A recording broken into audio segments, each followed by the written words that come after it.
From the library of the archive key. Mr. Brisher's Treasure by Herbert George Wells. You can't be too careful who you marry, said Mr. Brisher, and pulled thoughtfully with a fat-wristed hand at the lank mustache that hides his want of chin. That's why, I ventured.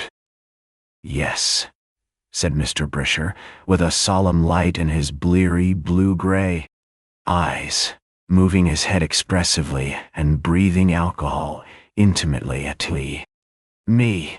There's lots as have had a try at memony as I could name in this town, but none have done it none. Hey, damn. I surveyed the flushed countenance, the equatorial expansion, the masterly carelessness of his attire, and heaved a sigh to think that, by reason of the unworthiness of women, he must needs be the last of his race. I was a smart young chap when I was younger, said Mr. Brisher. I had my work cut out, but I was very careful, and I got through. He leant over the taproom table and thought visibly on the subject of my subject. Trustworthiness. I was relieved at last by his confidence. I was engaged once, he said at last, with a reminiscent eye on the Shuva pennyboard. So near as that. He looked at me. So near as that. Fact is, he looked about him, brought his face close to mine, lowered his voice, and fenced off an unsympathetic world with a grimy hand.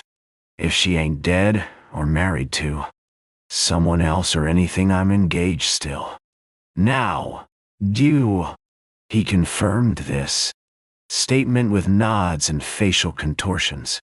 Still, he said, ending the pantomime, and broke into a reckless smile at my surprise.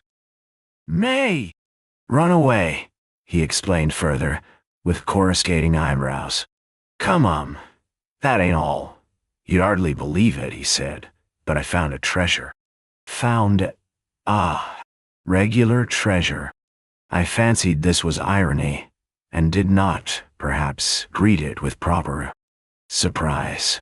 Yes, he said, I found a treasure. And come I tell you, I could surprise you with things that has happened to me. And for some time he was content to repeat that he had found a treasure and left it. I made no vulgar clamor for a story, but I became attentive to Mr. Brisher's bodily needs, and presently I led him back to the deserted lady. Shaw. She was a nice girl, he said a little sadly, I thought, and respectable. Nas. He raised his eyebrows and tightened his mouth to express extreme respectability beyond the likes of us elderly men. It was a long way from here. Essex, in fact. Near Colchester. It was. When I was up in London in the building trade. I was a smart young chap then, I can tell you. Slim, had best clothes. As good as anybody. At Silkat, mind you. Mr. Brisher's hand shot above his head towards sky. The infinite, to indicate its silk hat of the highest. Umbrella niece. Umbrella with a horn handle. Savins. Very careful I was. He was pensive for a little while. Thinking, as we must all come to, think sooner or later of the vanished brightness of youth. But he refrained, as one may do in taprooms, from the obvious moral. I got to know her through a chap who was engaged to her sister. She was stopping in London for a bit with an aunt that Adam and beef shop. This aunt was very particular, was all very particular.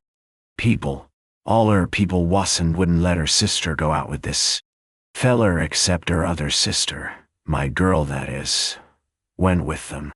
So, brought me into it, sort of to ease the crowding. We used to go walks in Battersea Park of a Sunday afternoon. Me and my topper, and him in his. And the girls, well stylish. There wasn't many in Battersea Park at D. The larf of us. She wasn't what you'd call pretty, but a nicer girl I never met. I liked her from the start, and well, though I say it, who shouldn't she liked me? You know how it is, I had to say. I pretended I did. And when this chap married her sister, him and me was great. Friends, what must he do but arst me down to Colchester, close by where she lived. Naturally, I was introduced to her people, and well, very soon, her and me was engaged. He repeated, engaged. She lived at home with her father and mother, quite the lady, in a very nice little use with a garden and remarkable respectable people they was rich, you might call 'em a most. They owned their own house, got it out of the building society, and cheap, because the chap who had it before was a burglar and in prison, and they had a bit of free old land, and some cottages and money nested all nice and tight. They was what you'd call snug and warm. I tell you, I was on furniture too. Why? They had a piano. Jane, her name was Janice, to play at Sundays. Very nice she played too. There wasn't hardly a tune in the book she couldn't play. Many's the evening we've met and sung hymns there, me and her and the family. Her father was quite a leading man in chapel. You should have seen him. Sundays, interrupting the minister and giving out hymns. He had gold spectacles, I remember, and used to look over 'em at you while he sang. Hearty was always great on singing early to the Lord, and when he got out a tune, arf the people went after him always. He was that sort of man, and to walk behind him in his nice black clothes as at was a Brimmer made one regular proud to be engaged to such a father-in-law. And when the summer came, I went down there and stopped a fortnight. Now, you know, there was a sort of itch, said Mr. Brisher. We wanted to marry, me and Jane did, and get things settled. But he said I had to get a proper position first. Consequently, there was a itch. Consequently, when I went down there, I was anxious to show that I was a good, useful sort of chap, like show I could do pretty nearly everything. Like, say, I made a sympathetic noise, and down at the bottom of their garden was a bit of wild part, like. So, I says to him, why don't you have a rockery here, I says. It'd look nice. Too much expense, he says. Not a penny, says I. I'm a dab at rockeries. Let me make you one. You see, I'd helped my brother make a rockery in the beer garden behind his tap, so I knew how to do it to rights. Let me make you one, I says. It's holidays, but I'm that sort of chap, I ain't doing nothing. I says, I'll make you one to rights. And the long and the short of it was, he said I might. And that's how I come on the treasure. What treasure, I asked. Why, said Mr. Brisher, the treasure I'm telling you about. What's the reason why I never married? What? A treasure dug up? Yes, buried wealth, treasure trove. Come out of the ground. What? I kept on saying regular treasure. He looked at me with unusual disrespect. It wasn't more than a foot deep, not the top of it, he said. I'd hardly got thirsty like before I come on the corner. Maybe I shall go on, I said. I didn't understand. Why? Directly It the box. I knew it was treasure. A sort of instinct told me. Something seemed to shout inside of me, now's your chance, Lee. Lo, Chihuahua. It's lucky I knew the laws of treasure trove, or I'd been shouting there and then. I dare say you know. Crown bags it, I said, all but 1%. Go on, it's a shame. What did you do? Uncovered the top of the box. There wasn't anybody in the garden or about, like Jane was helping her mother do the use. I was excited to dying. Tell you. I tried the lock, and then gave a whack at the hinges. Open it. Came. Silver coins full. Shining. It made me tremble to see 'em. And just then, blessed if the dustman didn't come round the back of the pious. It pretty nearly gave me art disease to think what a fool I was to have that money showing. And directly after I heard the chap next, Dory was holidaying, to heard him watering his beans. If only he'd looked over the fence. Nance, what did you do? Kicked the lid on again and covered it up like a shot, and went on, digging about a yard away from it like mad. And my face, so to speak, was laughing on its own account till I had it hid. I tell you I was regular scared like at my luck. I just thought that it had to be kept close, and that was all. Down. Treasure. I kept whispering to myself. Treasure and hundreds of pounds. Hundreds of pounds. Whispering to myself like, and digging like blazes. It seemed to me, the box was regular, sticking out and showing, like your legs do under the sheets in bed, and I went and put all the earth I'd got out of my hole for the rockery slap on top of it. I was in a sweat, and in the midst of it all out toddles her father. He didn't say anything to me, just stood behind me and stared, but Jane told me afterwards when he went indoors. He says that they're jackanapes of yours. Jane, he always called me a jackanape. Someone knows how to put his back into it after all. Seemed quite impressed by it. He did. So, how long was the box? I asked. Suddenly. How long? Said Mr. Brisher. Yes, in length. Oh, about so. Mr. Brisher indicated a moderately sized trunk. Full, said I. Full up of silver coins, half crowns, I believe. Why? I cried. That would mean hundreds of pounds. Thousands, said Mr. Brisher, in a sort of sad calm. I calculated it out. But how did they get there? All I know is what I found. What I thought at the time was this. The chap who'd owned the use before her father'd been a regular slap-up. Burglar dart. What you'd call a high-class criminal. Used to drive this trap-like piece did. Mr. Brisher meditated on the difficulties of narration and embarked on a complicated parenthesis. I don't know if I told you it had been a burglar's house before it was my girl's father's. And I knew he'd robbed a mail train once. I did know that. It seemed to me. That's very likely, I said. But what did you do? Sweated, said Mr. Brisher. Regular run orf me. All that morning, said Mr. Brisher. I was at it, pretending to make that rockery and wondering what I should do. I have told her father perhaps, only I was doubtful of his honesty, was afraid he might rob me of it like, and give it up to the authorities, and besides, considering I was marrying into the family, I thought it would be nicer like if it came through me.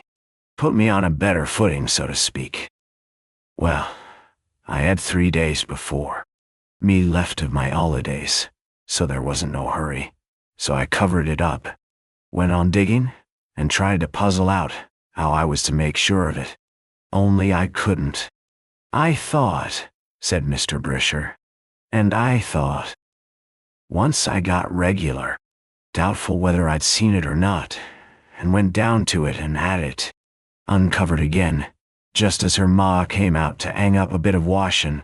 She'd done. Jumps again. Afterwards I was just thinking I'd have another go at it when Jane comes to tell me dinner was ready.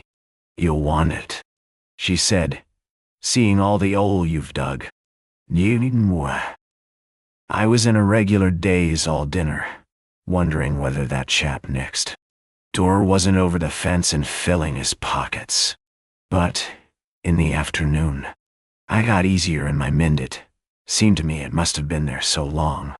It was pretty sure to stop a bit longer, and I tried to get up a bit. A discussion to draw out the old man and see what he thought of treasure. Trove.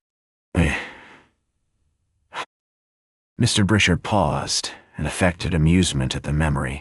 The old man was a scorcher, he said. A regular scorcher? What? Said I. Did he? It was like this, explained Mr. Brisher, laying a friendly hand on my arm and breathing into my face to calm me. Just to draw him out, I told. A story of a chap I said I knew pretending, found a Sovereign overcoat he'd borrowed. I said he stuck to it, but I said I wasn't sure whether that was right or not. And then the old man began. Lore, he did let me have it. Mr. Brisher affected an insincere amusement. He was, well, what you might call a rare and at snacks. Said that was the sort of friend he'd naturally expect me to have. Said he'd naturally expect that from the friend of a out-of-work loafer who took up with daughters who didn't belong to him. There! I couldn't tell. You Warfy said. He went on most outrageous. I stood up to him about it, just to draw him out. Wouldn't you stick to a arfsov? Not if you found it in the street, I says. Certainly not, he says. Certainly. I wouldn't. What? Not if you found it as a sort of treasure. Young man, he says, there's higher authority than men are under unto. Caesar, what is it, yes? Well, he fetched up that. A rare and at hitting you over the head with the Bible was the old man. And so he went on. He got to such snacks about me at last I couldn't stand it. I'd promised Jane not to answer him back, but it got a bit too thick. To give it him. Mr. Brisher, by means of enigmatical facework, tried to make me think he had had the best of that argument, but I knew better. I went out in a huff at last, but not before I was pretty sure I had to lift that treasure by myself. The only thing that kept me up was thinking how I'd take it out of him when I had the cash. There was a lengthy pause. Now you'd hardly believe it, but all them 3 days I never had a chance at the blessed treasure. Never got out, not even a arf crown. There was always a some thinkaways. Astonishing thing, it isn't thought of more, said Mr. Brisher. Finding treasure's no great shakes. It's getting it. I don't suppose I slept a wink any of those nights, thinking where I was to take it, what I was to do with it, how I was to explain it. It made me regular ill, and days I was that dull. It made Jane regular uffy. You ain't the same chap you was in London, she says, several times. I tried to lay it on her father and his snacks, but bless you, she knew better. What must she have? But that I'd got another girl on my mind. Said I wasn't true. Well, we had a bit of row. But I was that set on the treasure, I didn't seem to mind it. A bit anything she said. Well, at last I got a sort of plan. I was always a bit good at planning, though carrying out isn't so much in my line. I thought it all out and settled on a plan. First, I was going to take all my pockets, full of these here unrefined, and afterwards, as I shall tell. Well, I got to that state I couldn't think of getting at the treasure again in the daytime, so I waited until the night before I had to go. And then, when everything was still, up I gets and slips down to the back door, meaning to get my pockets full. What must I do in the high scullery but fall over a pail? Up gets her father with a gun. He was a light sleeper, was her father, and very suspicious, and there was me had to explain I'd come down to the pump for a drink because my water bottle was bad. He didn't let me off a snack or two over that bit, you lay Bob. And you mean to say, I began. Wait a bit, said Mr. Brisher. I say, I'd made my plan. That put the nature kibosh on one bit, but it didn't hurt the general scheme not a bit. I went and I finished that rockery next day, as though there wasn't a snack in the world. Cemented over the stones I did, dabbed it green and everything. I put a dab of green just to show where the box was. They went right.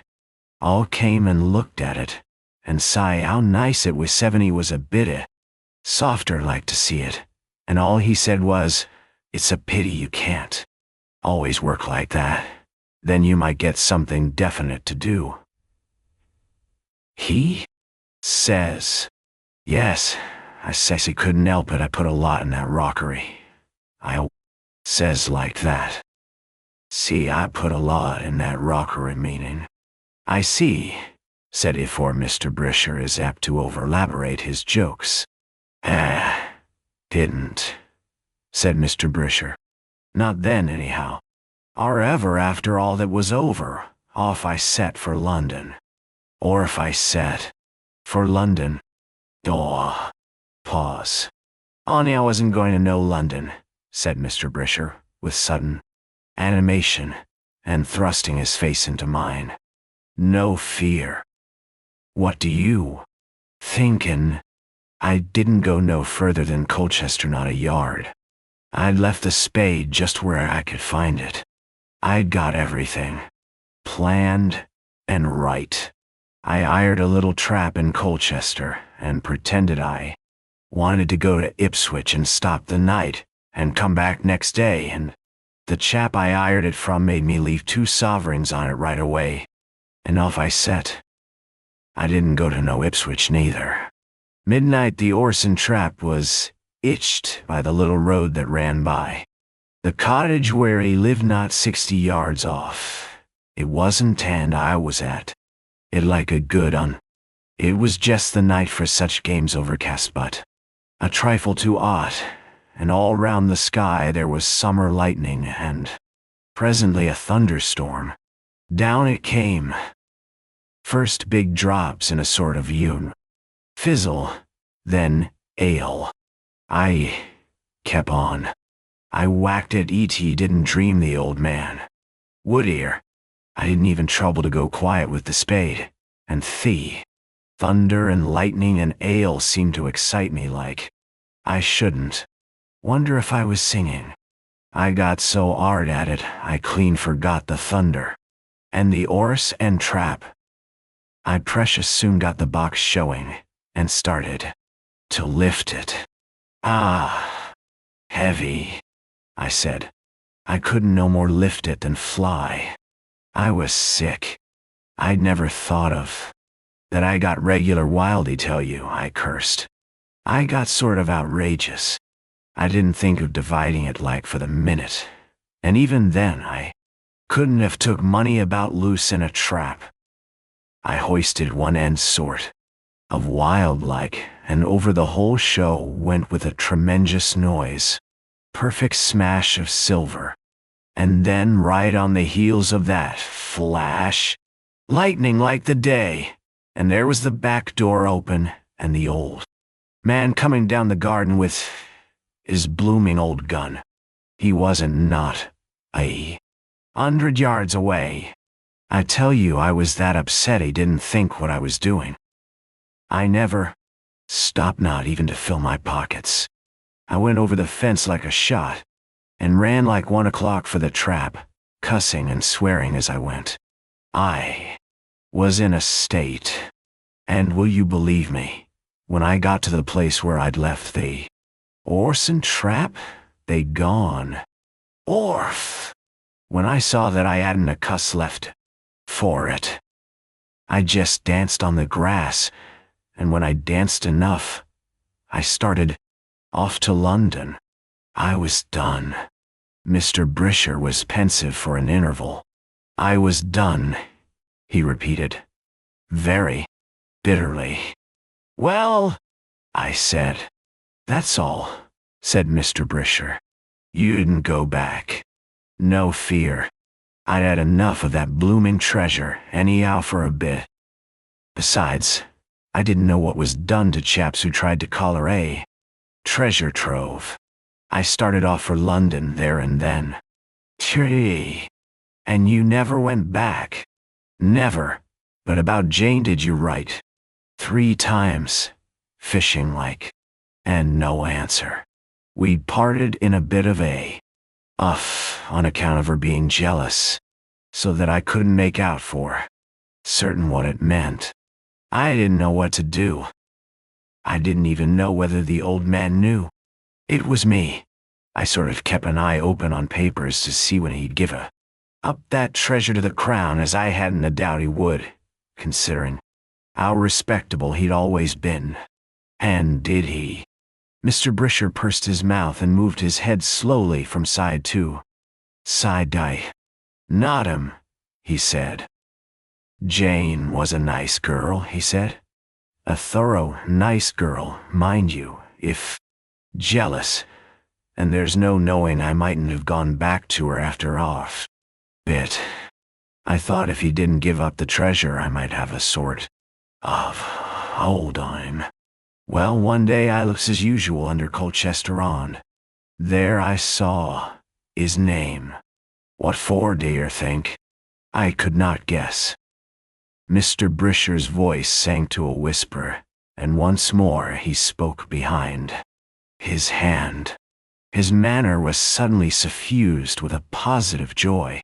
Issuing counterfeit coins, he said.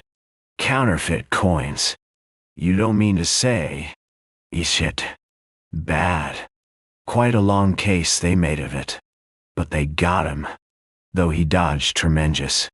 Traced his aving past, nearly a dozen bad half-crowns. Yea. And you didn't. No fear. And it didn't do him much good to say it was treasure trove.